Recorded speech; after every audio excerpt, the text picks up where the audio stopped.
जी का एक रिएक्शन। अमरदीप जी देखिए, ये बात करते हैं नेशनल सिक्योरिटी की। मैं कहता हूं कि नेशनल सिक्योरिटी बिल्कुल, देखिए श्रोमणी अकाली दल हमेशा से एकता और अखंडता का मुद्दा रहा है, और ये नेशनल सिक्योरिटी की नहीं, ये पॉलिटिक्स कर रहे हैं। मेरे कांग्रेस के प्रवक्ता बोल रहे थे 90s की बात कर रहे थे। मैं उनको एक ही बात बताना चाहता हूं, मैडम निर्मल कौर तो जानते होंगे, एक मिस्टर जीबीएल सिद्धू ने एक बुक लिखी थी जिसका नाम था खालिस्तान कॉन्स्पिरेसी। मैं इनको रिक्वेस्ट करता हूं कि जरूर पढ़ के नेक्स्ट टाइम वो जरूर आए और बताएं कि वो कॉन्स्पिरेसी किसने की थी, उसके पीछे कांग्रेस थी या नहीं थी। उसका सारा जो काला चिट्ठा है वो सभी कुछ बताया हुआ है। वही कुछ आज जो पंजाब में हो रहा है, ये हिस्ट्री वरुण पुरोहित जी बस स्क्रीन पर आए। दोबारा रिपीट हो रही है।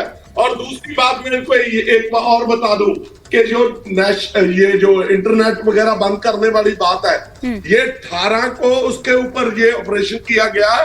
अब चिट्ठी निकालिए, वो 17 को निकली हुई है। इसका मतलब ये है कि सेंटर की तरफ से पहले पता था कि ये 18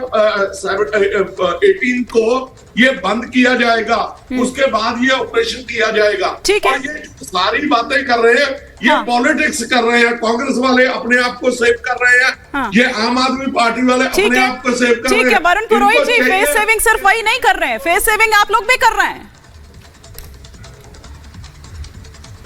हिमानी जी, फेस सेविंग हम तो सत्ता में है नहीं ना दोनों जगह, और 10 साल सत्ता में रहे। ये तो सही सर, जुम्मा 6 महीने ही तो रखते हो कि वोट लेके मोदी जी 9 साल से सत्ता में। हाँ। मैं यही तो कह रहा हूँ, तो अमृतपाल तो 6 महीने में ही आया है ना। अच्छा, पहले थोड़ी आ गया था। 10 साल फिर कैसे जीत रही थी सरकार, कैसे आ रही थी कांग्रेस की? अगर आप वोट का पैमाना लगते हो तो सारी सरकारें जो जीत रही हैं उसके हिसाब से सोचिएगा। ये मैं फिर कह रहा हूँ, दीप सिंह सिद्धू, हाँ बिल्कुल, दीप सिंह सिद्धू, इससे पहले वारिस ने पंजाब संगठन का चीफ कौन था? दीप सिद्धू ही था ना। दीप सिद्धू तो आप ही के टाइम पर आया था। दीप सिद्धू का आपने क्या उखाड़ लिया? क्या उखाड़ लिया? क्या उखाड़ लिया सर? क्या उखाड़ लिया था आपने? वो तो एक्सीडेंट में मौत हो गई दीप सिद्धू की, एक्सीडेंट में मौत हो गई सर दीप सिद्धू की। आप लोगों ने क्या कर लिया? उसके बाद ये आया, 6 महीना इनके टाइम में आया तो 6 महीना आपके टाइम में भी आ गया था। वो आप ही के टाइम में आ गया था। 1 साल हो चुका है। 6 महीना मैं इसलिए कह रही हूँ क्योंकि 6 महीना आम आदमी पार्टी को हुआ है। हजारों आदमी इकट्ठे हो रहे थे, थाने पे हमले कर रहा था। दीप सिद्धू कौन से थाने पे हमले कर रहा था? हजारों आदमी इकट्ठे हो रहे थे। ये तो इनपुट था। नहीं, मानी जी मैं एक बात बता दूं कि एक प्रवक्ता ने बोला है कि जो किसान देखिए, ये एडमिनिस्ट्रेटिव आंदोलन में जो भागे हैं, ये राज्य सरकार से भागा है, केंद्र सरकार से भागा है। और ये झूठ बोल रहे हैं कि कांग्रेस राज्य सरकार बर्खास्त होनी चाहिए, बीजेपी के पंजाब के लोग हैं जो। ठीक है, एक क्विक रिएक्शन, हालांकि मुझे वाइंड अप करना है, लेकिन प्रीति पांडे जी कुछ कह रही है। लेकिन प्रीति पांडे जी, ये बहुत ही खतरनाक है, इसे रोकना होगा क्योंकि युवा पीढ़ी जो वहां पर नशा, बेरोजगारी, बड़ा आसान है उसको बरगलाना। और जिस तरह का वक्ता ये है अमृतपाल सिंह, किस तरह से आप देखें कि उसने उनको इंस्पायर किया है। प्रीति पांडे जी।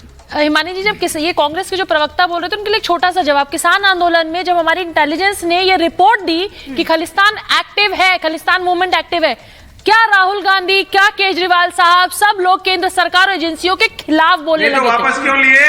ठीक है सर, ठीक है। तो राष्ट्र में इसी नोट पर वाइंड अप करना चाहती हूँ, इसी नोट पर आप सभी का शुक्रिया करना चाहती हूँ, लेकिन साथ ही साथ इस नोट के साथ कि सर देश की सुरक्षा से जुड़ा ये मसला है। द बॉर्डर स्टेट ये है। अगर हम पंजाब की जब बात यहाँ पर कर रहे हैं तो कम से कम यहाँ पर सबको आकर एकजुट होना चाहिए, कुछ सोचना चाहिए, कोई सोल्यूशन होना चाहिए। फिर उसी दौर में वापस नहीं ले जाना चाहिए उस पंजाब को, उसी आतंकवाद में, उसी काले इतिहास में नहीं ले जाना चाहिए। कम से कम यहां राजनीति नहीं होनी चाहिए। बहुत शुक्रिया आप सभी का। यहां रुकेंगे एक ब्रेक के लिए।